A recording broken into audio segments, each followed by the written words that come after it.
मैंने उससे इनकार कर दिया। मुझे एक मुसलमान से शादी करने में दिलचस्पी नहीं थी। फिर मैंने हर रात जॉब से वापसी पर उसे अपने रास्ते में खड़ा पाया। हर रात, हर सुबह वो मुझे देखता रहता। मैं उसके पास से गुजर जाती। वो इतना मुस्तकिल मिजाज है कि मेरे इनकार पर भी मेरे रास्तों में खड़ा रहता है। मेरे साथ बस में सफ़र करता है, ख़रीदारी के दौरान मेरे आसपास रहता है। और फिर कितने ही महीनों बाद जब मैंने उसे वहाँ सिर्फ एक दिन खड़े नहीं पाया तो मैंने अपनी आंखों की रोशनी कम होते महसूस की। उसका वहाँ खड़े रहना क्यों ज़रूरी था? और एक उसके वहाँ ना होने से दुनिया में कुछ बाकी क्यों ना रहा? और मैंने सर उठाकर आसमान की तरफ देखा, खुदा की तलाश में। क्या वो मुझे बताए कि क्या ऐसा ही है? मैं घर वापस आ गई और रात सदियों पर मखीत हो गई।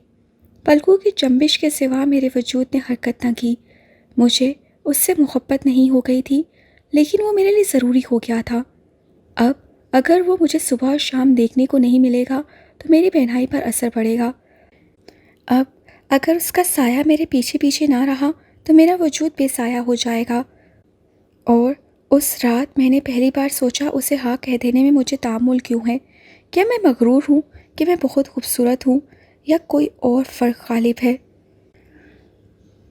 लेकिन दो इंसानों की पहली शनाख्त तो इंसान होना होता है ना। उस रात सिर्फ पलकों की जंबिश पर इख्तियार न रखते हुए मैंने ये फ़लसफ़ा खड़ा। ये मेरी अपनी काबिलियत थी या उस शख्स की क़ुव्वत कि मैंने ऐसा फ़लसफ़ा खुद को सिखा दिया?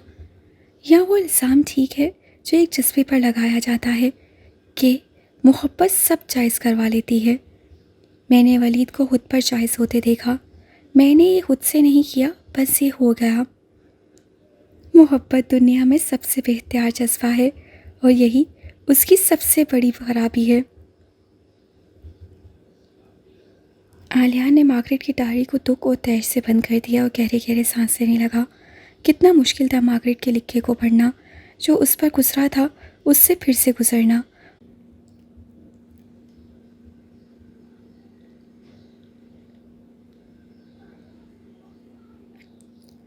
और अपनी ज़िंदगी को खौफनाक हद तक मार्गरेट की ज़िंदगी से मुमासिल पाना। आलिया ने कई बार अमराहा को अपने रस्सों में खड़ा देखा था। वो ऐसे जाहिर करता जैसे उसे देखा ही नहीं। उसे यकीन था कि उस शख्स और इस अमराहा में एक जैसी खामियां और खूबियां हैं। पहले जकड़ लेना, फिर झटक देना, पहले हंसना, फिर रुलाना, पहले अपने साथ जिंदा रखना, फिर अपने बगैर मुर्दा कर जाना। ये लोग एक जैसे होते हैं। बर्बाद कर देने वाले लोगों की रुमसें एक जैसी होती हैं।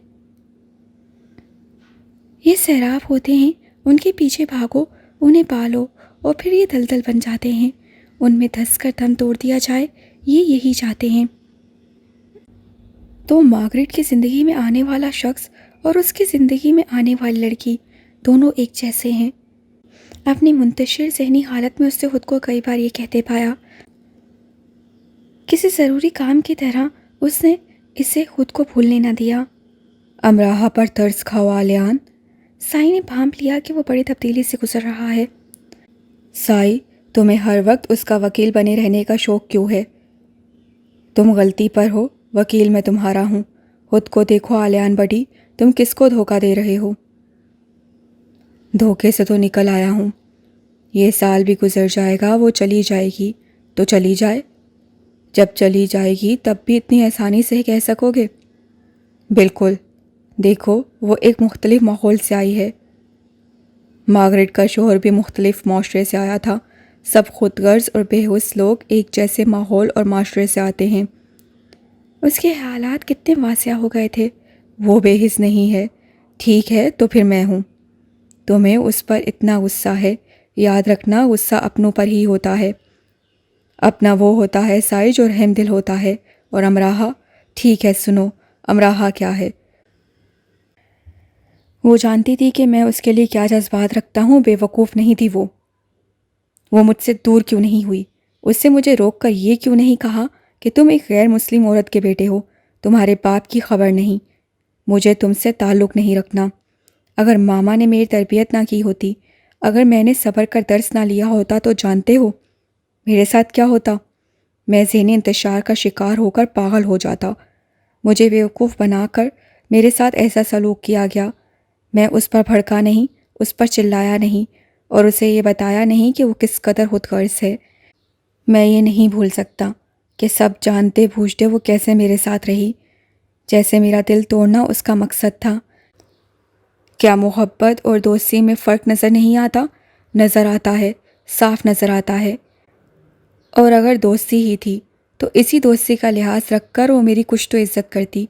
वीरा के सामने उससे मेरी माँ की कैसे बेइज्जती की। एहतराम वो होता है जो तन्हाई में भी किया जाए, जो दिल और दिमाग की सोचों में भी किया जाए। साई, अगर मेरी माँ से मोहब्बत करने वाला, धुतकार कर उसे अपनी ज़िंदगी से अलग करने वाला एक सिर्फ एहतराम और इज्जत का रास्ता अपना लेता तो आज मेरी माँ जिंदा होती। अमराहा को एक खिलौना चाहिए था, दोस्त। यूनिवर्सिटी का सबसे मोस्ट वांटेड स्टूडेंट उसका दोस्त है, उसके साथ है, उसके आसपास रहता है और उस पर फ़िदा है। बस यही हैसियत थी उसके नज़दीक मेरी। वो आज भी मेरे पास आती है कि मैं फिर से उसका दोस्त बन जाऊं। जब तक उसे सबूत नहीं मिल गया उसने मुझे लामहज़ब समझा। मुझे लेकर वो एक फॉर्म भरती रही और खानों में टिक क्रॉस लगाती रही।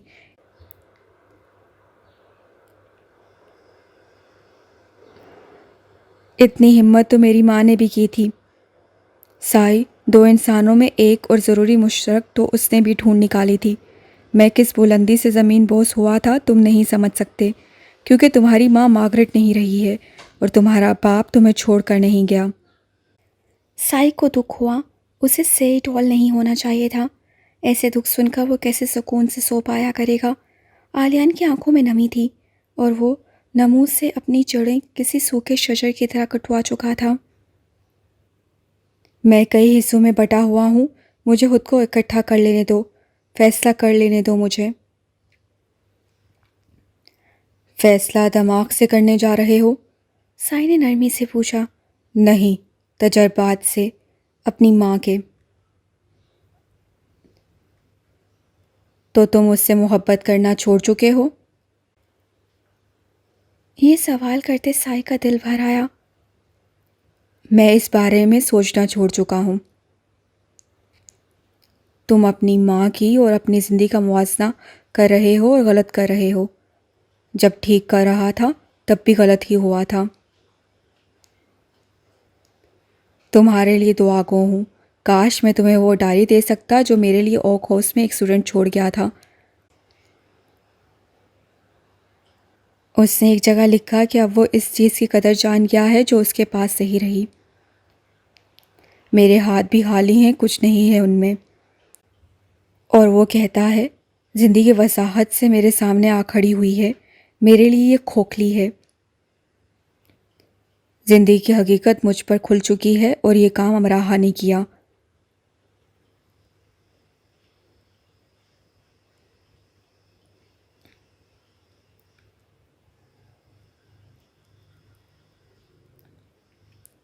मैंने अपने जज्बे को सुलाए रखा और उसे बता नहीं सका। अब वो सो चुकी है और मैं खुद को बताता फिरता हूँ। फिर वो कुछ यूं खुद को जाहिर करता है।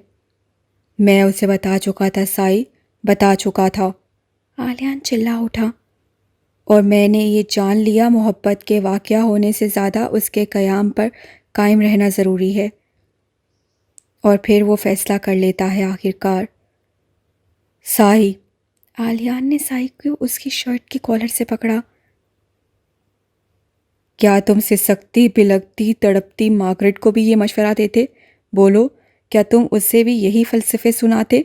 मार्गरेट की डायरियाँ भी ले जाओ और फिर मशवरा देना। मैं देखूँगा साई, तुम कितने इंसान दोस्त साबित हो सकते हो, मैं देखूँगा।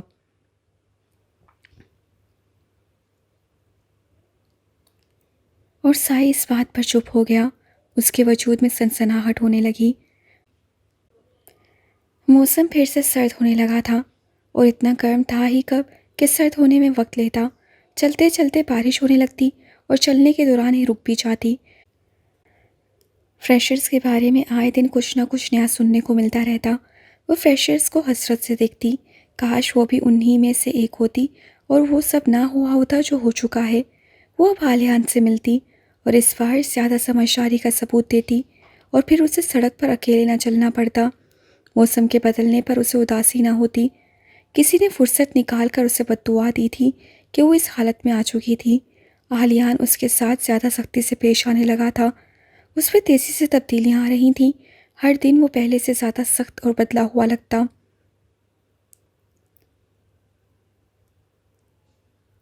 जिंदगी की बदतरीन सूरत हाल जानते हो कौन सी होती है साई? दो प्यारियों में से एक को चुनना और दो में से एक को छोड़ देना। साई ने गहरा सांस लिया। हाँ, और इससे भी बदतरीन वो हो जाती है जिसमें जिसे चुना हो उसके साथ खुश न रह पाना। साई ने उसकी शिकस्त होती देखी। अपने बारे में सोच सोच कर थक चुकी हूँ साई। क्या शख्सियत है मेरी। सारी जिंदगी रोती रही, इतनी हिम्मत न कर सकी कि अपने माहौल के खिलाफ डट जाती, उसे बदल देती। एहसास से कमतरी का शिकार रही। मेरे माजी में कुछ भी काबिल ज़िक्र नहीं। मैंने कभी ये नहीं सोचा था कि मेरी ज़िंदगी का मकसद क्या है। मैं किसी को खुश रख सकी ना खुद को। मेरी एक दोस्त कहती है कि दूसरों से पहले अपना बनना ज़रूरी है। मैं कभी अपनी नहीं बनी, बस हर वक्त बेचारे बने रहना। क्या हूँ मैं? कमज़ोर हूँ, झूठी, खुदगर्ज़, बेहिस। क्या है मेरी साथ में जो काबिल तारीफ़ है? तुम्हारे हाथ में ये सोच है कि तुम क्या हो। जब इंसान खुद से सवालात पूछने लगता है तो खुद को तब्दीली बुलंदी की तरफ ले जा रहा होता है। कैसी बुलंदी साई? मैंने आलियान के साथ क्या किया? वीरा के सामने मेरे मुआशरे की बेइज्जती ना हो जाए। मैंने आलियान की खुलकर बेइज्जती कर दी। अल्फाज तो वही होते हैं ना जिन पर एहतराम की लगामें हों, वरना तो सब हिक्कत है। अंदाज, आवाज़, सब। अगर मैं आलियान की जगह होती तो सारी उम्र अमराहा की शक्ल ना देखती। मैं उस जगह को ही छोड़ देती जहाँ अमराहा होती। मेरे ख़ानदान में बहुत से ऐसे लोग हैं जिनसे मैं सालों नहीं मिली, बात नहीं की, सलाम नहीं किया, उन्हें देखकर मुंह फेर लिया। ये वो लोग हैं जिन्होंने मेरा दिल दुखाया था, मेरी तस्लील की थी। मेरी इंतहा पसंदी देखो कि कॉलेज की मेरी दोस्त जो मेरे बारे में सब जानती थी, एक दिन मेरे साथ चलते चलते गिर गई और मजाकन कहने लगी, तुम्हारे साथ चल रही थी, गिरना तो था ही। और फिर उसके लाख मनाने पर भी मैंने उससे कभी बात नहीं की। उसकी फादर की डेथ हो गई। मैंने उससे सिर्फ अफसोस किया, जबकि उसे मेरी उससे ज़्यादा ज़रूरत थी। मुझे बस ये याद रहता है कि मुझे तकलीफ़ हुई। मैं बस। आलियान के खुदरे सख्त रवैये से मुझे तकलीफ़ होती है और मैं इस तकलीफ़ को लेकर बैठ जाती हूँ। मुझे अपनी कितनी फ़िक्र रहती है। मेरा और आलियान का कोई मुकाबला नहीं है। जानते हो, साधना को आर्यन के लिए सबसे ज़्यादा पैसे वो जमा करके देता है। साधना से ज़्यादा उसे याद रहता है कि आर्यन की सर्जरी कब होनी है। वो भड़कता नहीं है, चिल्लाता नहीं है। वो कितना ज़हीन है, जिताता नहीं है। उसके ख्यालात किस कदर अजीम है, वो सिखाता है, इतराता नहीं है।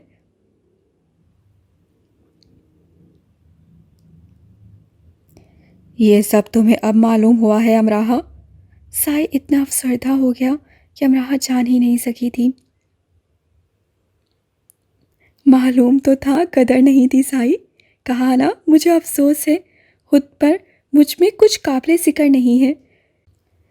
मुझे वीरा अच्छी नहीं लगती। मुझे उसकी ज़रूरत पड़ती है तो मैं उससे काम निकलवा लेती हूँ, उससे मुस्कुरा कर बात कर लेती हूँ और मुंह फेर कर नापसंदीदगी से उसके बारे में सोचती हूँ। उसे मालूम हो कि मैं उसके बारे में कैसे सोचती हूँ तो उसे भी दुख हो। वो मुझसे एक ही सवाल पूछे, मैंने तुम्हारे साथ ऐसा क्या बुरा किया है?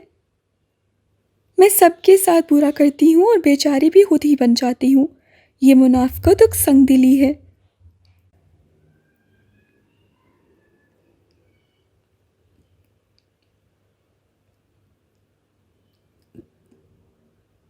तुम एक मुश्किल वक्त से गुजर रही हो, लेकिन अमराहा, इंसान जब अपना एहतसाब करता है तो वो वक्त बहुत खास होता है। इंसान अपना एहतसाब तभी क्यों करता है जब वो सब खो चुका होता है। तुम पाकिस्तान क्यों नहीं जाती? अपने घर वालों से मिलो, उन्हें नए माहौल की अच्छी अच्छी बातें बताओ। लोगों से जब तक मिला ना जाए वो बुरे और अजीब ही लगते हैं। तुम ज़हनी तौर पर अच्छा महसूस करोगी। क्या वाकई? हाँ, यूनी में एक लड़की जब जब मेरे करीब से गुजरती, उसे देखकर मुझे लगता कि ये मुझे पसंद नहीं करती। एक लंबा अरसा ऐसे ही चलता रहा। फिर एक दिन एक स्टूडेंट ने मुझे उसकी तरफ से एक हुक्का दिया जिस पर लिखा था, तुम मुझे पसंद नहीं करते पर क्यों?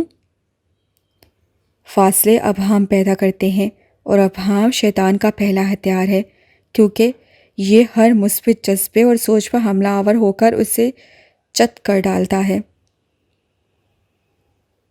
तुम ठीक कह रहे हो साई, लेकिन आलियान क्यों इस अभाम के ज़ेर असर आ रहा है? तुम जानती हो हमराहा, मैं किसी की बताई कोई बात नहीं कर सकता। ठीक है, लेकिन मुझे कोई मशवरा दो। साई उसे देख कर रह गया। वो उसे ऐसा क्या मशवरा दे सकता था जो सब ठीक कर सकता? उसके पास बिलाशुबा ऐसे लफ्ज़ थे, न ऐसा जादू। बहुत देर नहीं हो जानी चाहिए कि इंतज़ार पर फरमान गालिब आ जाए और फराक को रुखसत होने की इजाज़त ना मिले। साई होले से बुड़बुड़ाया, इतना कि अमराहा ने सुन लिया। उसे याद आ रहा था ये जुमला उससे कहीं पढ़ा था। कहाँ? हाँ, ओक हाउस से मिलने वाली डायरी में। उस डायरी के जुमले को इस्तेमाल में लाया जाना अमराहा को नाहिस लगा।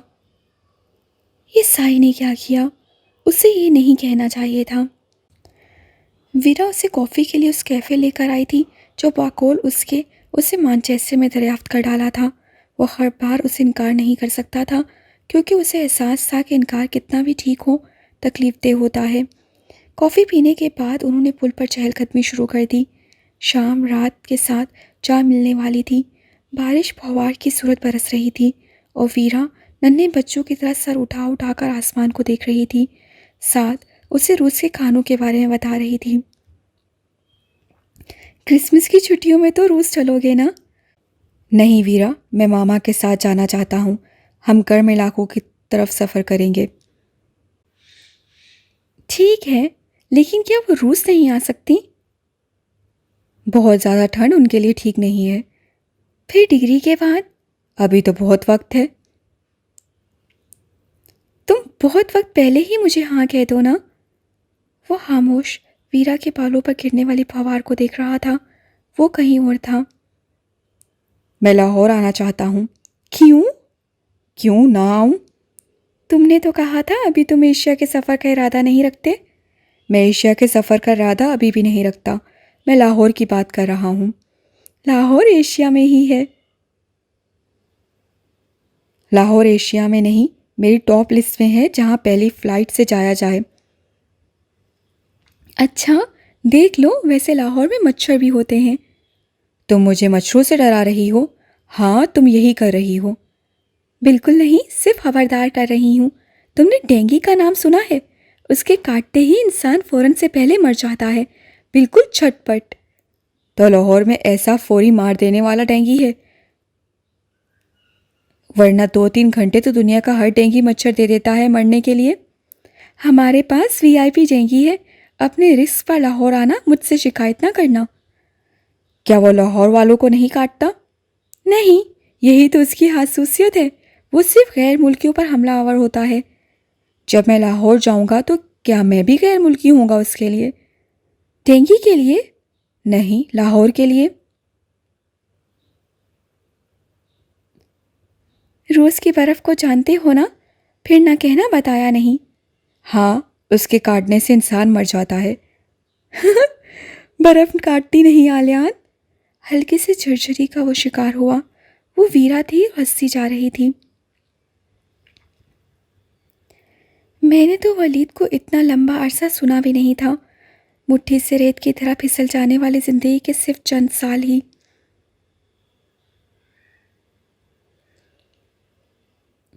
और उन चंद सालों में ही उसने मुझे अपने सिवा सबके लिए पहरा कर दिया।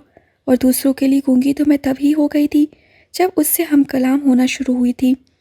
ये वो इब्तदा थी जो उसके जाने के बाद इंतहा को पहुंची। मैं आलियान को देखती हूँ तो सोचती हूँ, इतनी गलतियाँ कर चुकी हूँ और ना करूँ, लेकिन फिर गलती कर जाती हूँ। मैं वलीद के लिए आंसू बहाने लगती हूँ। मैं ये गलती अपने हर सांस के साथ करती हूँ।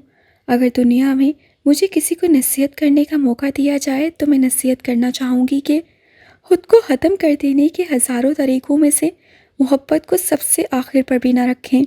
जिंदा थरकोर होने के लिए किसी और जज्बे का इंतखाब करें। मुझे इस एक कमरे के घर में वो हर वक्त चलता फिरता हुआ नजर आता है। मैं पैदाइशी अंधी हो जाती, लेकिन ऐसी अंधी ना होती कि मुझे मेरा बेटा नजर ना आए, लेकिन उसे धुतकार देने वाला शख्स हर जगह नजर आए। तो क्या मुझे ऐसी बेख्तियारी पर कोड़े नहीं बरसाने चाहिए? आलिया ने अपनी हथेली में बारिश की फुहार समेटी। ठीक है, हम ज़रूर चलेंगे वीरा। अपनी बेख्तियारी को उससे भी माफ़ ना किया। चंद दिनों बाद वो रात को शटलकॉक आया और लेडी मेहर की गोद में सर रख कर लेटा रहा। वो छत को देख रहा था, फिर वो दीवार पर टंगी तस्वीर देखने लगा, फिर उसकी नज़रें खिड़की से बाहर भटकने लगी।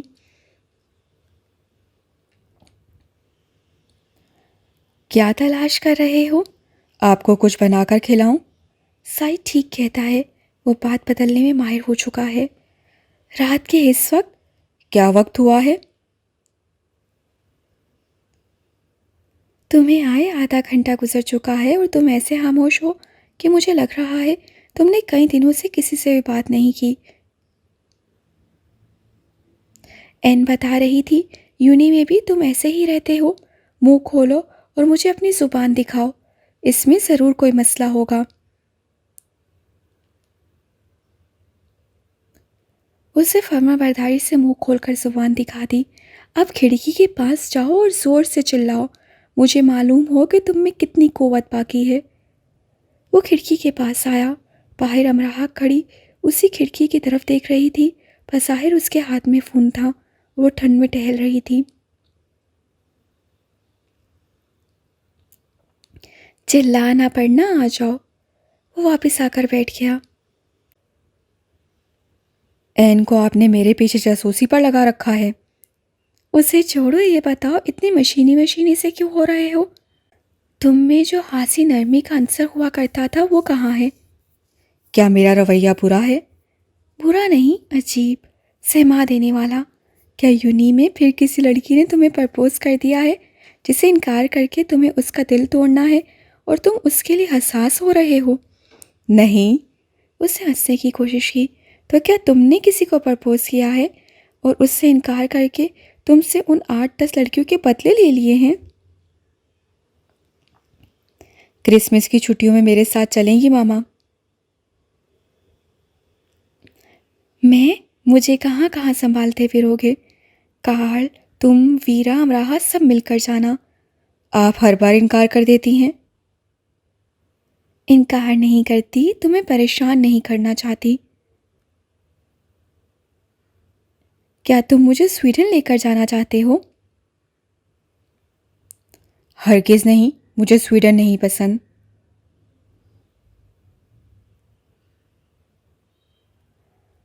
तुम कितना बदल रहे हो आलियान। जब तुम वापस आए थे तो तुमने कहा था। वो बयान गैर हकीकी था मामा। हकीकत ये है कि अब मुझे कभी स्वीडन नहीं जाना। तुम्हें जल्द शादी कर लेनी चाहिए, बस, इससे पहले कि तुम्हें सब गैर हकीकी लगने लगे। मैं एक नॉर्मल इंसान हूँ मामा, फिक्र ना करें, मैं अब नॉर्मल नहीं हूँगा। तुम्हें अमराहा कैसी लगती है? आपको वीरा कैसी लगती है? उससे फ़ौरन कहा, वीरा? लेडी मेहर को कुछ ही वक्त लगा सब समझने में। जी, वो एक समझदार लड़की है। उसकी सबसे बड़ी खूबी ये है कि वो इंसानों की इज़्ज़त करना जानती है। उसकी दूसरी बड़ी खूबी ये है कि वो इंसानी नफ्सियात को बहुत अच्छी तरह से समझती है। मैंने उसे बेगर्ज़ और पुरखुलूस पाया है। वो हर एक की मदद के लिए तैयार रहती है। वो हसद और रश्क से पाक है। उसमें बहुत सी खूबियाँ हैं मामा।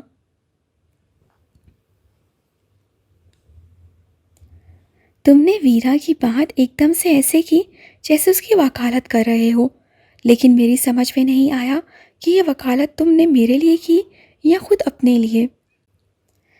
इस आखिरी बात ने आलियान के चेहरे के सब कुदरती रंग निचोड़ लिए। आलियान, दुनिया में कोई ऐसा इंसान नहीं जो मुझे नापसंद हो।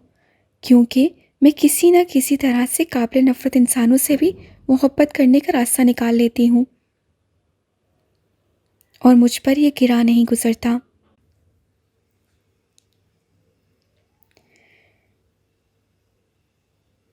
मैं किसी से नफ़रत नहीं करता मामा, सिवाय एक के। हम कितनों से मोहब्बत करने के काबिल हो चुके हैं, इससे ज़्यादा अहम यह है कि हम कितनों से नफ़रत कर रहे हैं। इंसान मोहब्बत में कोरा हो ना हो, नफ़रत में कोरा ज़रूर होना चाहिए। कोई नुक्ता, कोई निशान नहीं होना चाहिए उस जज्बे के नाम पर। मैं उस शख्स से मोहब्बत नहीं कर सकता। मैं मार्गरेट नहीं बन सकता। मैं सिर्फ उसी की बात तो नहीं कर रही। उन्होंने बहुत संजीदगी से उसे देखा।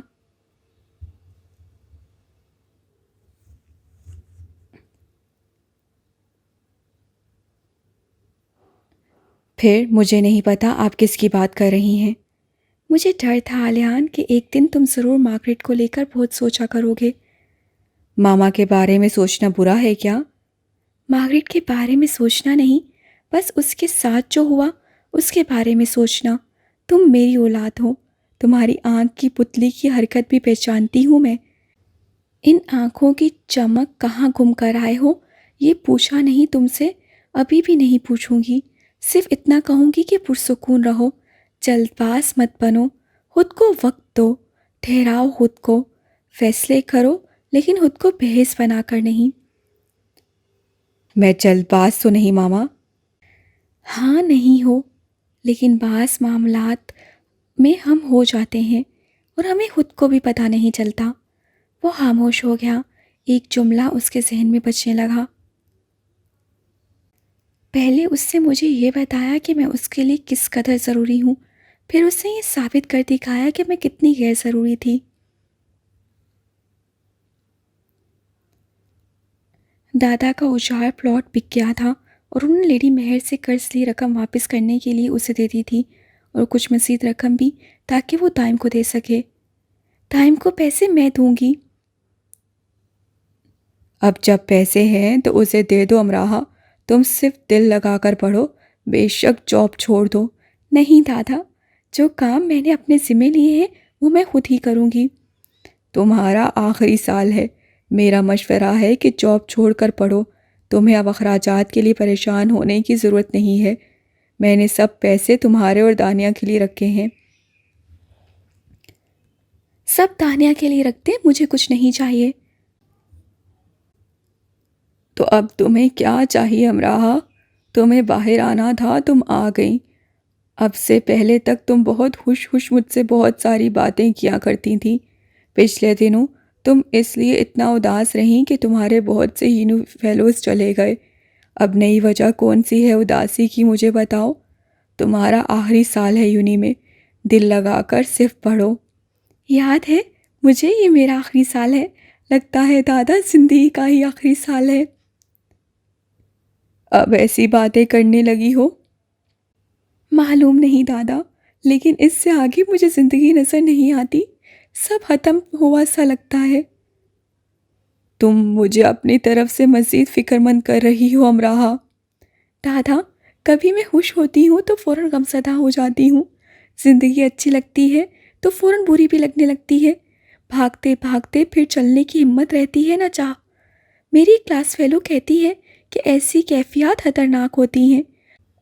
आप किसी किनारे खड़े होते हैं, इस तरफ आते हैं ना उस तरफ जाते हैं। तुम्हें किस तरफ जाना है वो बताओ अमराहा। दादा की आवाज़ खुरदरी होगी।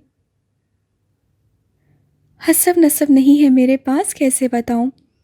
सर पर लटकती तलवार को उससे गिर जाने दिया। दोनों के दरमियान सकूत रहा। अगली बात करने में दादा ने काफ़ी वक्त लिया। कौन है वो? उनके अंदाज से हौसला अफजाई नापैद थी। दोस्त कहते उसकी आवाज़ इंसानी आवाज़ रुतबे से परे की हो गई। खराबी दोस्ती से ही शुरू होती है।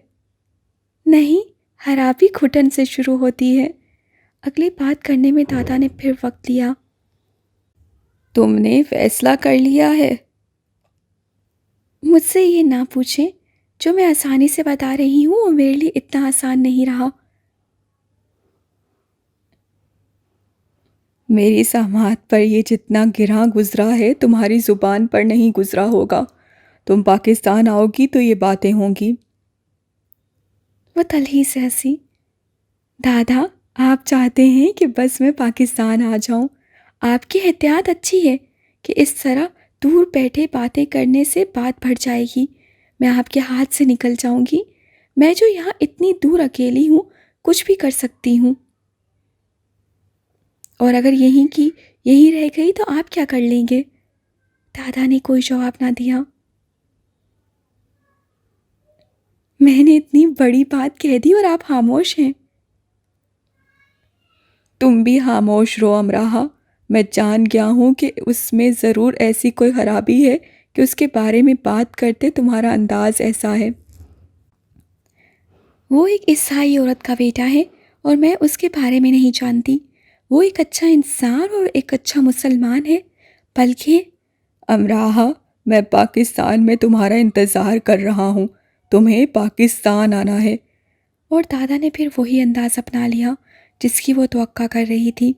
वो खामोश हुई। उसे महसूस किया कि वो कई घंटे पुत बनी बैठी तो रह सकती है, लेकिन दादा के इस अंदाज के बाद बोलने की हिम्मत नहीं कर सकती। वो दादा को बताना चाहती थी कि उसने किसी की पलकों से अफशां चुन ली है। वो जो 4 कदम उससे दूर जाती थी और 2 कदम उसकी तरफ बढ़ाती फिर पलट जाती थी, वो अब ऐन उसके सामने जा खड़ी हुई है। और वो दादा को ये भी बताना चाहती थी कि उनका इस पर और खुद पर इख्तियार नहीं रहा, और ये भी कि अब अगर वो पलटी तो पत्थर की बन जाएगी, ना वो उनके काम की रहेगी ना अपने। उसने इतना सब जान लिया है तो ही ऐसे दादा से बात की है ना। अमराहा, मैं पाकिस्तान में तुम्हारा इंतज़ार कर रहा हूँ। दादा को फिर से कहना पड़ा। उसे दादा के अंदाज पर गुस्सा आया, दुख भी हुआ। उसका दिल चाहा जवाब दिए बगैर लॉक ऑफ हो जाए, लेकिन वो भड़क कर कहने से खुद को रोक नहीं सकी। आप चाहते हैं मैं खुद पर ज़िंदगी हराम कर लूँ, उस दरवाजे पर दस्तक दूँ जो सिर्फ मरने वालों के लिए खुलता है। मरने की बातें कर रही हो अमराहा। फिर ये भी याद रखना, बूढ़ों पर मौत बिना किसी तरद्दुद के चल मेहरबान होती है। अमराह जहाँ की तहाँ रह गई। दादा चले गए। क्या हुआ, ऐसे क्यों बैठी हो? साधना ने कमरे के आगे से गुजरते उससे देखा तो अंदर आ गई। जिंदगी में कौन सा मुकाम ऐसा होता है साधना, के लगने लगता है कि बस अब जिंदा रहने का कोई फ़ायदा नहीं है। जब हम कुछ ऐसा कर गुजरे जो हमें नहीं करना चाहिए। साधना कुछ कुछ समझ रही थी। ऐसा क्या? मैं दूसरों के बारे में कुछ नहीं कह सकती, लेकिन मैंने अपने लिए ऐसा महसूस किया था। आर्यन के पापा से पसंद की शादी थी। हम 2 मुख्तलिफ ज़ातों से थे। मेरे घर वाले नहीं मान रहे थे। फिर हमने खुद शादी कर ली, और जब हमें आर्यन की बीमारी के बारे में मालूम हुआ तो मुझे लगा मुझे मेरी माता पिता की बद्दुआ लगी है। मैं उनसे पहले ही माफ़ी मांग चुकी थी, वो मुझे माफ़ कर चुके थे। लेकिन मेरी माँ ने एक बात कही थी। वो बोली, तुमने तो अपनी खुशी जी ली और अब हमें अपना दुख मरण समय तक काटना है। हम तुम्हारे दुश्मन नहीं थे, बस समाज में सर उठाकर चलना था। तुमने हमारा सर ही काट डाला। धन और दौलत किस्मत से, मान सम्मान समाज से। गलत वो नहीं थे, गलत मैं भी नहीं थी।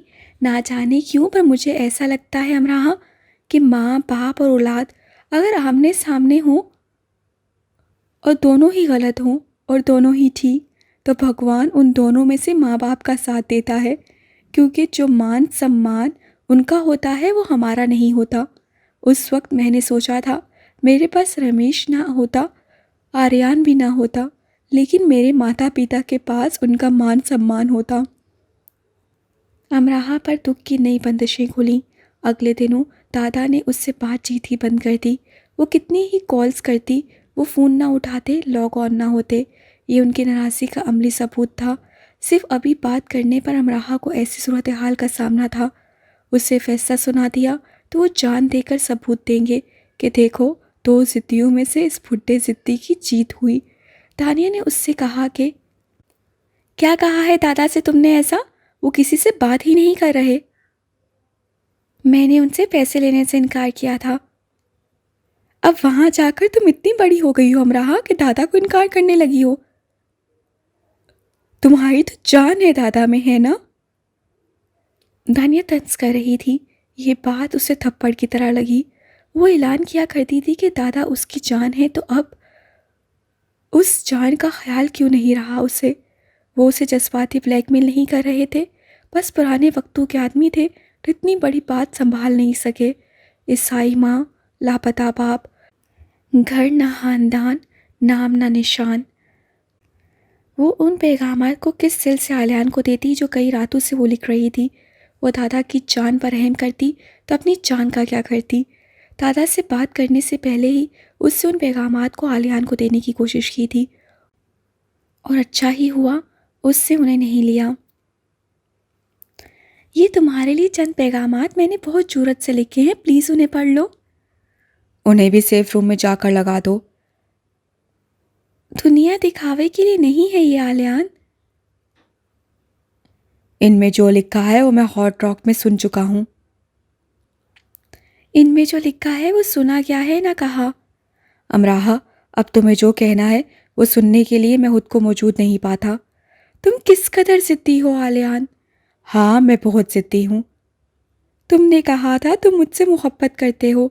करता था और बकवास कर रहा था। झूठ बोल रहे हो ना तुम, झूठ। ऐसी ही बात थी तो साई के मुंह से पॉल के हमले का सुनकर तुम अपसेट क्यों हो गए थे? पॉल मुझ पर दोबारा हमला ना करते, तुम स्टोर से घर तक मुझे छोड़ने क्यों आते रहे थे? राफाइल को तुमने झील में धक्का दे दिया क्योंकि वो मुझे बार बार तंग कर रहा था। काल को तुमने फायर करके गिराया था कि मैं रेस जीत लूं। इतने सारे सच हैं और तुम झूठ बोल रहे हो। तुम खुशफहमी में मुब्तला हो अमराहा। काल पर फायर करने के लिए मुझे वीरा ने कहा था। वो जानती थी अगर तुम हार गई तो दोबारा कभी किसी से मुकाबला नहीं कर सकोगी। वह हर हाल में तुम्हें जीतता हुआ देखना चाहती थी। काल के साथ कोई भी ये करने के लिए तैयार नहीं था तो मैंने कर दिया, सिर्फ वीरा के लिए। सिर्फ वीरा के लिए? अमराहा के कानों में साएं साएं होने लगी। तुमने कभी ये गौर ही नहीं किया कि दूसरे तुम्हारे लिए क्या कुछ करते हैं, उन्हें तुम्हारी कितनी फिक्र है। तुम्हें सिर्फ अपनी नादानी की फिक्र है। पॉल ने तुम पर हमला किया, मुझे ये जानकर दुख हुआ। तुम्हारी जगह कोई भी होता मुझे दुख होता। कार्ल ने हाथ जाकर पॉल को समझाया। यानी उसे भी दुख हुआ। ऐसा होना नॉर्मल है, और जे पीटरसन के कहने पर हम 3 लोग तुम्हें घर तक छोड़ते रहे ताकि पॉल दोबारा ऐसी हरकत ना करे। खुद जे पीटरसन कितनी ही रातों ये ड्यूटी देता रहा। ये मेरी ड्यूटी थी अमराहा, और राफाइल को सिर्फ इसलिए धक्का दिया क्योंकि वो प्रैंक का मास्टरमाइंड था। उससे मावा को उदास कर दिया था, शॉर्लेट को दुखी कर दिया था। ये सब झूठ है आलियान, ये सब तुम खुद करना चाहते थे, खुद। जो मैं खुद करना चाहता हूँ वो सिर्फ इतना है कि मैं तुमसे दूर रहना चाहता हूँ। जिनसे एक बार मोहब्बत की जाती है उनसे नफरत करने का गुनाह नहीं करना चाहिए। जिनसे एक बार धुतकार मिले उनके पास पलट कर जाने का जुर्म नहीं करना चाहिए। मेरी ज़िंदगी की सबसे बड़ी गलती परेड में तुम्हारे पीछे आना था। मैं तुम्हारा खिलौना नहीं हूँ अमराहा। तुम्हें क्या पता मैं किस किस का खिलौना हूँ? वो सोचकर रह गई और कह ना सकी। यूनिवर्सिटी भरी पड़ी है, किसी को भी जाकर दोस्त बना लो।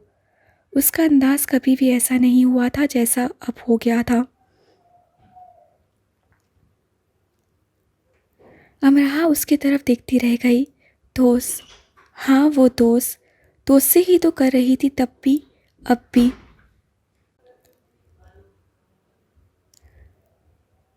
ठीक है, वो दादा से बात करेगी। उसने अपनी और उसकी आखिरी मुलाकात में सोचा था, और वो बात कर चुकी थी, और दादा के ऐसे नाराज़ होने पर सोच रही थी कि अभी वक्त उसके हाथ में है, वो दादा से फिर बात करेगी। वक्त उसके हाथ में है, ये उसका अपना ख्याल था। क्योंकि बर्निंग मैन तो जलने के लिए तैयार किया जा चुका है। वो पूरे का पूरा जल जाएगा। आग की लपेटें उससे उठेंगी और वो देखती रह जाएगी। वो जलकर ख़त्म हो जाएगी। उसे जलने से कोई नहीं रोक पाएगा। ब्लैक रॉक डेजर्ट में होने वाले बर्निंग मैन तर्ज का फेस्टिवल एक दूसरी कंपनी मैनचेस्टर शहर से ज़रा दूर करवा रही थी। ये फेस्टिवल सिर्फ एक रात पर मुश्तमिल था, जो एक बहुत बड़े मैदान में हो रहा था। वो जॉब से घर जा रही थी कि एन उसे लेने आई। वीरा उसे पहले ही जाने के लिए कह चुकी थी, लेकिन वो नहीं गई। वो अपने आप में इतनी गुमसुम सी हो गई थी कि ना किसी से बात करने को दिल चाहता, ना ही मिलने को। चलो, वहाँ सारी यूनी इकट्ठी हुई होगी। मरे जा रहे थे सब वहाँ जाने के लिए। आलियान भी होगा वहाँ? उससे पूछा। होना तो ज़रूर चाहिए। आलियान भी वहाँ होगा, सोचकर एन के साथ आ ही गई। 120 फीट ऊंचा बर्निंग मैन मैदान के एन दरमियान में अस्तदा था। आसपास आग के कई करतब हो रहे थे। हर तरफ आग ही आग थी। कोई मुंह से निकाल रहा था, कोई हाथ में लेकर उछाल रहा था, कोई कमर के गिर्द घुमा रहा था। कहीं आग की साइकिल चलाई जा रही थी, कहीं आग से जलती तनी रस्सी पर चला जा रहा था और कहीं आग से जलते टायरों में कलाबाजियाँ लगाई जा रही थीं। हर 10 कदम पर आग एक नए अंदाज से मौजूद थी। रश बहुत ज़्यादा था।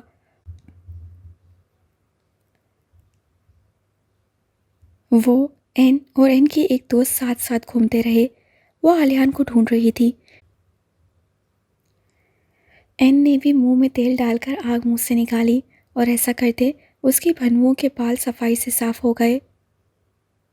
कितनी प्यारी लग रही हो अब तुम। वैसे ही तुम्हारी भनुओं पर 4 बाल थे और वो भी बर्दाश्त नहीं हुए तुमसे। एन की दोस्त हंसे जा रही थी। तुम भी करो अमराहा। अमराहा ने नाम में सर हिलाया। कब लगेगी इसे आग?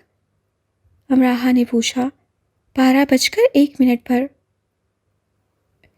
यूरोप वाले भी अच्छे फारिग लोग हैं, पता नहीं क्या क्या करते रहते हैं। अमराहा ने तबसरा किया। सब बहुत एंजॉय कर रहे थे, लेकिन उसे कोई मज़ा नहीं आ रहा था। दुनिया इन्हीं खेल तमाशों से सजी है अमराहा, एन ने किसी पापे भुट्टे की तरह कहा। अच्छा, वैसे तुम आजकल किस जापानी फ़लसफ़ी को पढ़ रही हो? अमराहा चिढ़ गई। एन ऑन को। एन ने दांत निकाले जो अमराहा को अच्छे लगे, छोटे छोटे बच्चों से। ये तुम्हारे दूध के दांत हैं ना? नहीं, दांत के दांत।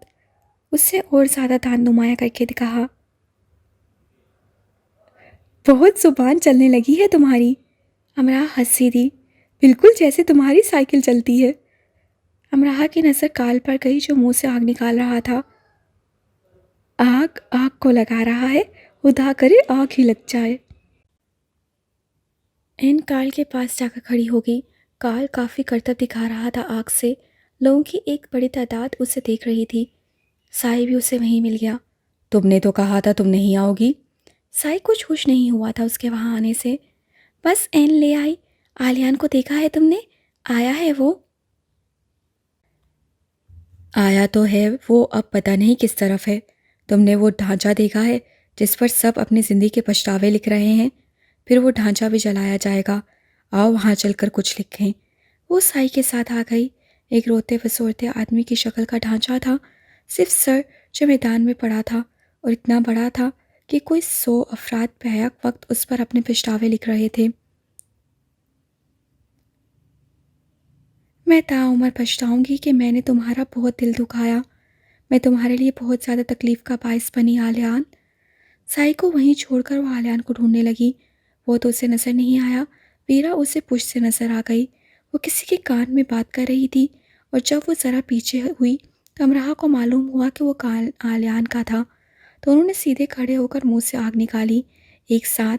फिर उसके 2 क्लास फेलो से निकाली। फिर उन दोनों ने निकाली जो काफ़ी दूर तक गई। शायद उन दोनों के ग्रुप्स में कोई शर्त लगी थी। मुजमे में खड़ी अमराहा अकेली हो गई।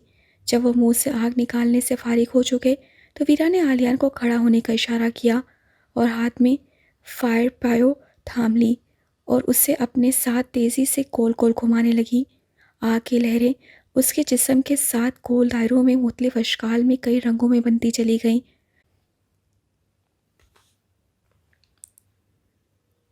वो उसे कमर के पीछे ले गई, सर से ऊपर, दोनों पैरों के नीचे से, फिर सर के ऊपर।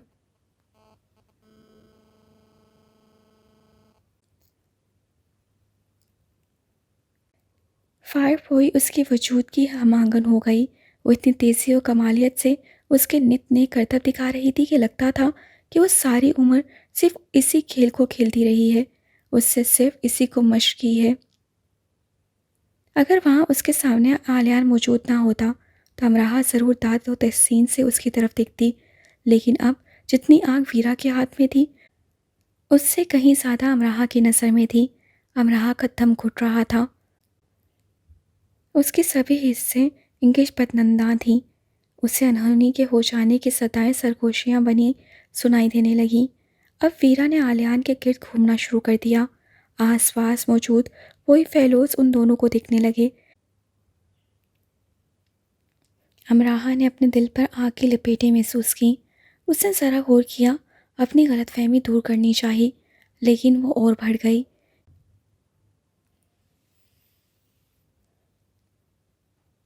वीरा ने वही लिबास पहन रखा था जो उसे प्लेट हाउस के शोकेस से ड्रॉ किया था और जो सोफ़ी ने मॉस्को से उसे बनाकर भेजा था। वो एक दो बार उसे यूनिवर्सिटी पहनकर जा चुकी थी, फिर वो एक अरसे तक उसके वार्डरोब में पड़ा रहा। अमराहा को लगता था वो अब उसे फेंक देगी, लेकिन उसे फेंका नहीं गया था।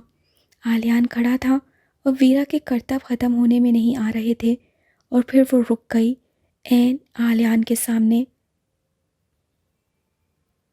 बहुत कम, बहुत ही कम फासला रखकर उससे कुछ कहा। आलियान खामोश उसे देखता रहा। इतनी दूर से, इतनी ज़्यादा दूर से भी उसे ये सुनने में ज़रा मुश्किल ना हुई कि वीरा ने उससे क्या कहा है। मैं तुमसे शादी करना चाहती हूँ, मेरे साथ रूस चलोगे पापा से मिलने? 12 घंटे बजे और मुजमा में सकूत छा गया, और फिर 12:01 का घंटा बजा। मजमे ने सकूत को शोर से तोड़ा। 70 फीट ऊंचे ढांचे में आग भड़की और वो चलने लगी, सर से गर्दन, गर्दन से सीने तक, फिर पूरे का पूरा। इस आग ने क़यामत का मंजर बर्पा कर दिया। इससे निकलने वाली लपेटें दुनिया को समेटती हुई लगीं, जैसे तबाही का नुक्ता आगाज़ हो और आबादकारी का नुक्ता अंजाम। सब जल जाने का वक्त आ चुका है। आलियान ने वीरा के हाथ को नरमी से छुआ और मुस्कुराया। आग की आवाज़ फराग दीदा के गम लाहासिल के दहन से निकली और उसी पर बस नहीं हुई। वीरा ने यूनी फेलोज की तरफ घूमकर ताली बजाई। उन्होंने मतवज्जा किया और आलियान की तरफ इशारा किया और बोलने लगी, और फिर वो ज़मीन पर आलियान के सामने बैठ गई और दोनों हाथ जोड़ दिए और तेज़ तेज़ बोलने लगी। उसका अंदाज़ बचकाना था और दिलरुबा भी। वो खूबसूरत लग रही थी और बदसूरत भी। आग ने आतिशी परों पर अफशां को मसलूब करना शुरू किया। यूनी फेलोज दिलचस्पी से इस मंजर को देख रहे थे, और फिर आलियान ने कुछ कहा कि तालियां बजने लगीं और वीरा खड़ी होकर मुस्कुराने लगी। ये वही मुस्कुराहट थी जो पहले कभी वीरा के होंठों पर नहीं देखी गई थी। साई उसके एहन पीछे खड़ा था। अमराहा, यहाँ क्या कर रही हो? साई की आवाज़ सरस रही थी। अमराहा ने मुड़कर उससे देखा। साई उसकी हालत देखकर डर गया। वीरा आलियान से क्या कह रही है, तुम जानते हो, है ना?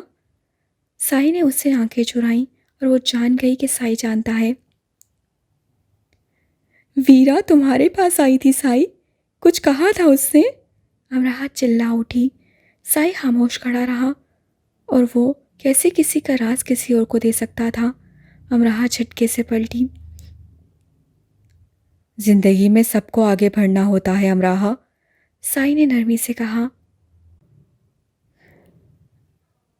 अमराहा के आंसू उस जमीन पर गिरने लगे जहाँ अलाव हुई अलाव थक रहे थे। तो आलियान वीरा के साथ आगे बढ़ रहा है। कहानी का ये वो मोड़ था जो उसके दिल की आंखों से ओझल था। अगर हम कुछ नहीं पा सकते तो जाहिर है उसे कोई और पा लेता है। साई के लिए मुश्किल तर हो गया उसकी तरफ देखकर बोलते रहना। अफशान संग उससे खुद को भी आतशी पर्दों के सुपुर्द किया। अमराहा तेजी से आगे बढ़ी। कहाँ जा रही हो अमराहा? साई उसके सामने आया। घर। वो साई को पीछे छोड़ते आगे बढ़ी।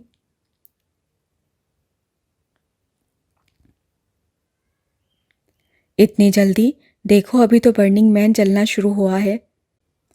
उसने इसका दिल बहलाने की अपनी सी कोशिश की। वो तो कब का जल चुका। वो और आगे बढ़ गई, रश को परे करती हुई। रश से परे होती हुई साई उसके पीछे लपका, लेकिन उसकी रफ्तार के साथ उसे पा ना सका। एक चिंगारी उड़ती हुई कहीं से आई और उसके फर्शी दुपट्टे पर गिर गई। ये तो होना ही था। वो बुड़बड़ाई। क्या ये होना था? वो कराही। वो सारी यादें जहन से खुरच डालेगी सिर्फ इस एक मंजर को जहन से मिटाने के लिए जो उससे अभी अभी देखा था। वीरा और आलियान, आलियान और वीरा। वो उसे पसंद करती थी, वो ये जानती थी। वो उसे शादी के लिए पसंद करेगी, वो ये जान नहीं पाई। अमराहा तुम्हारा दुपट्टा, एन चिल्लाई। उसके दुपट्टे का फर्शी पल्लू आग पकड़ चुका था। उसके बाल भी पीछे से चल चुके थे। क्या हुआ, नजर नहीं आ रहा? एन उसका दुपट्टा जमीन पर रगड़ रही थी। आ रहा है नजर, चल गई हूं मैं। सब हाव हाव कर रहे थे। चिंगारियां उड़ रही थीं, हर तरफ आग ही आग थी। अमराहा सुनो, क्या हुआ है तुम्हें? एन ने उसकी हालत पर गौर किया। उसे जवाब दिए बगैर वो चली आई। आग से भरे मैदान को पार करके उससे बाहर निकलकर उसे टैक्सी के लिए दूर तक चलकर जाना था। वो लंबी सड़क पर पैदल चलने लगी। उसकी पुश पर बर्निंग मैन इस्तेदा था। उससे लगा वो हाथ उठाकर उसकी तरफ इशारा कर रहा है। वो देखो, वहाँ भी कोई चल रहा है और मुझसे ज़्यादा चल रहा है और वो मुझसे पहले चलकर राख हो जाएगा। उसे पैदल चलने में कोई कबाहत ना हुई क्योंकि उसे मालूम ही नहीं हो रहा था कि वो क्या कर रही है।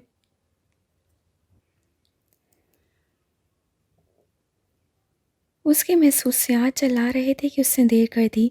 उसकी आंख की पुतली उसे बार बार चंद मनासे दिखा रही थी।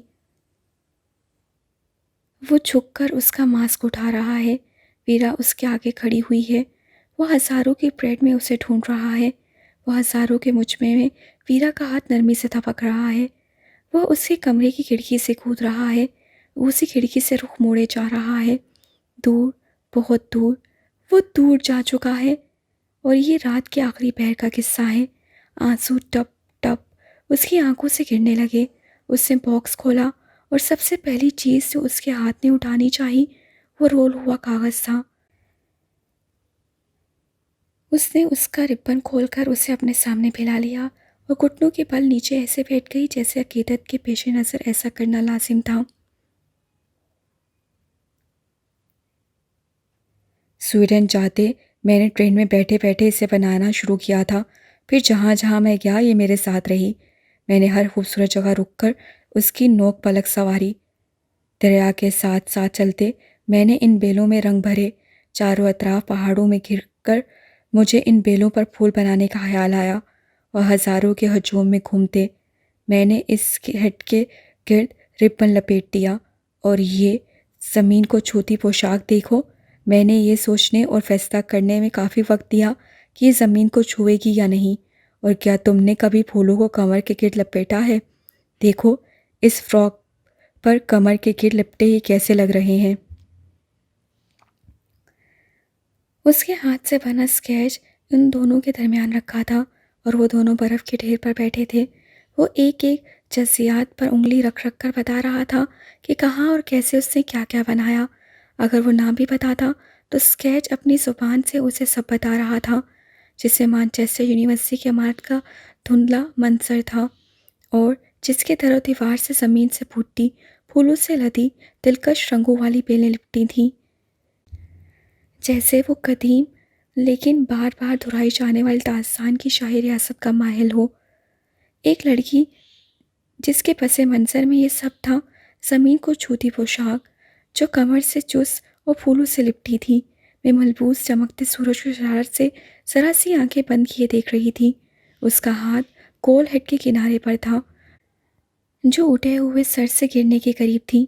लड़की के लंबे बाल उसकी पुष्प पर बिखरे उससे कुदरती हुस्न की गवाही दे रहे थे। वो अमराहा थी। कैसी है? उसने बहुत शौक से पूछा, इस ख्याल के मुताल्लिक जिसकी कहानी वो बना कर लाया था। अच्छी है। तुम ज़रा तफसील से देखो। उसे जैसे मायूसी हुई। उसकी बनाई कहानी में छुपी कहानी पढ़ी क्यों नहीं जा रही आखिर? बहुत तफसील से देख चुकी हूँ। उससे लापरवाह नजर आने की कोशिश की। तस्वीर में यूनिवर्सिटी के अंदर से एक तकरीबन ना नजर आने वाला साया लड़की की तरफ बढ़ता नजर आ रहा था, जो फूलों और बेलों का हिस्सा लगता था और जिसे पहली नज़र में देखा नहीं जा सकता था। अमराहा ने खुद को देखने से भी पहले उस अक्स को तस्वीर में देख लिया था। वो आलियान था, जिस पर उससे उंगली नहीं रखी थी, पर अमराहा ने नज़र रख ली थी। उसे एक पल लगा था सब समझने में। वो सब जान गई कि वो उसकी खिड़की के नीचे खड़ा मुस्कुरा क्यों रहा था। वो यूनी में उसके पीछे पीछे क्यों रहता है। वो कहीं से भी गुजरे वो सामने कैसे आ जाता है।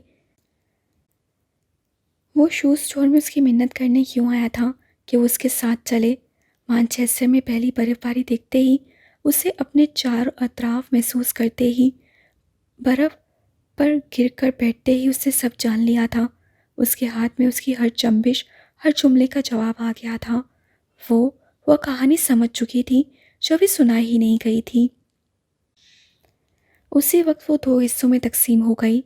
वो अपने पीछे उसे कदमों की चाप ना सुनती तो बेचैन हो जाती। वो सामने ना आता तो कोई और सामने आता, उसे अच्छा ना लगता। वो उसे ढूंढ ना लेता तो वो खुद को उसके करीब वो जवार ले जाती कि वो उसे ढूंढ ले। जिस रास्ते वो उसे हाय कहने के लिए खड़ा होता, उस जगह को वो बहुत दूर फासले से ही अपनी नज़रों में रख लेती और उस पर नज़र पड़ते ही वो पुरसुकून हो जाती। वो फासलों से उसे देखती और करीब जाने पर लापरवाह बन जाती। ये पहला हिस्सा था एक ऐसी लड़की का जिसे ये सब अच्छा लग रहा था, या जिसमें वो खुद को बेबस पाती थी कि बस उसे यही तो करना है। और एक दूसरा हिस्सा था उस लड़की का जो खौफज़दा थी, इस ख्याल से जो उसका जहन उसे सुनाता रहता था कि उसे लौट कर वापस जाना है और अपने साथ वो उसे नहीं ले जा सकेगी, क्योंकि वहाँ कोई उसका खुले दिल से इस्तकबाल नहीं करेगा। वो इस तस्वीर की तफसीलात भी जान गई थी।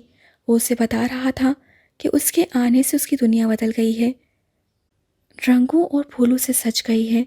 तुम्हारी आंखों की चमक मेरी दुनिया की हर चीज़ को मुनव्वर कर रही है। इसीलिए तो वो सूरज को देख रही थी और वो उसे देख रहा था। उसने इस तस्वीर को इन सब खूबसूरत जगहों पर बैठकर बनाया था जहाँ जहाँ वो चाहता था कि वो उसके साथ हो। वो उसे साथ ले गया था। स्वीडन से सिर्फ यही लाए हो मेरे लिए? ये सिर्फ नहीं है। उसका मुंह बन गया। वो बहुत उदास हो गया।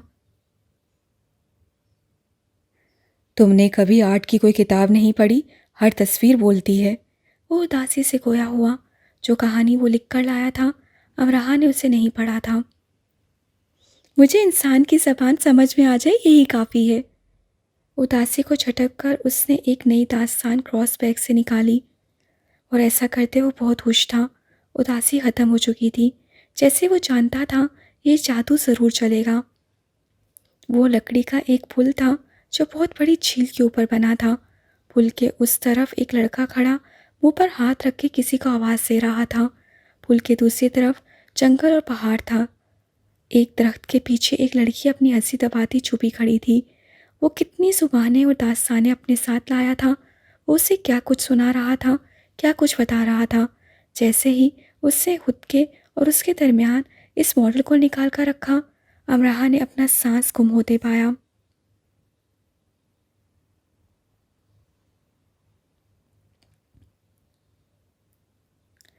तो क्या वो अभी इससे सवाल कर देगा और इसे इनकार कर देना होगा जैसा कि इसने सोच रखा था?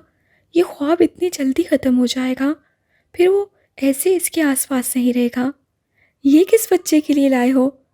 उसने संगदिली से उसका ख्वाब तोड़ दिया। बच्चे? वो देर तक हैरान रहा और जैसे उसका नन्हा सा दिल भी टूट गया।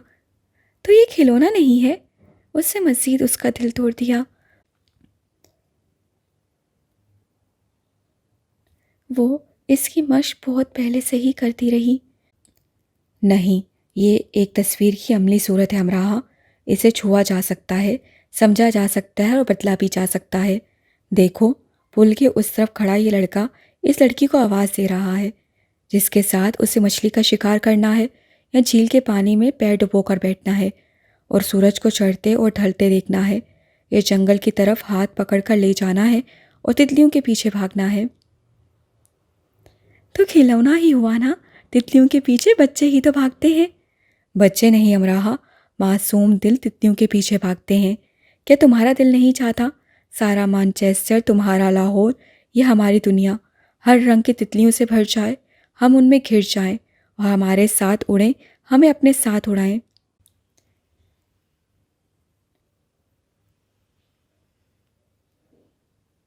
तुम बिजनेस के स्टूडेंट हो ना आलियान? मेरा दिमाग बिजनेस का स्टूडेंट है, दिल नहीं। तुम कितनी मामूली बातें भी नहीं समझती। चलो कोई बात नहीं, मैं तुम्हें हर बात तफसील से समझा सकता हूँ। उससे हौसला नहीं हारा। हर बात वो तफसील से समझ चुकी थी।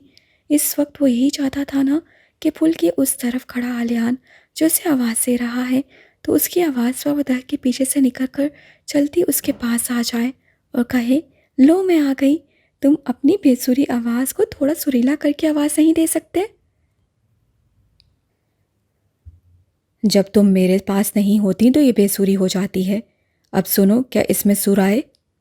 हाँ, अब कुछ बेहतर है। हेड को सर पर जमाए वो उससे आगे चली गई। तुम्हारी टोकरी में क्या है? वो उसके पीछे आएगा, ज़रूर आएगा। चेरी, वो मुड़े बगैर अदाज से कहेगी। इतनी कम चेरी? उसे सिर्फ बात करने का बहाना चाहिए होगा। मैं इतनी ही खाती हूँ, तुम्हारे लिए नहीं लाई मैं। लेकिन मैं तो तुम्हारे लिए लाया हूँ।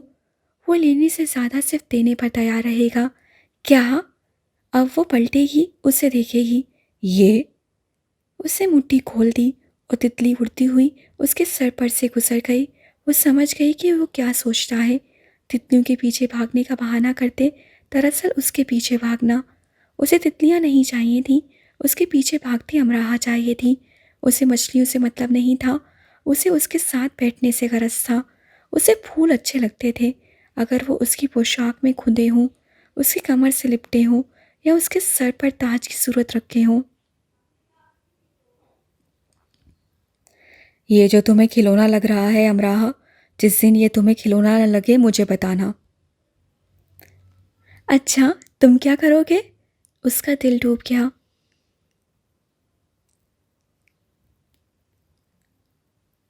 जिस दिन इसे समझने की समझ लेकर आओगी उस दिन ये सवाल नहीं करोगी। अगर मुझे कभी भी समझ ना आई तो?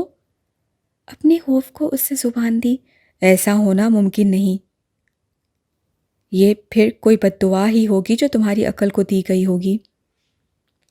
बद्दुआ उसकी अकल को नहीं, किस्मत को दी गई थी। उसे दरख्त के पीछे खड़ी लड़की को ले जाकर उसके साथ खड़ा कर दिया। दोनों को झील किनारे बिठा दिया। सूरज ढलने लगा। वो वहीं बैठे रहे। वो ये चाहता था तो वो भी तो यही चाहती थी, लेकिन उसका चाहना वो बंद कमरे में एक अमली तस्वीर के साथ ही कर सकती थी। उससे माना कि वो एक नाहस वजूद है। वो आलियान के लिए नहूसत लेकर आई थी, एक ऐसे शख्स के लिए जो बच्चों से ज़्यादा मासूम था, जो उसके लिए नित नई कहानियाँ बुनता था, और ऐसा करने के लिए वो कितनी ही रातें जागता रहा होगा।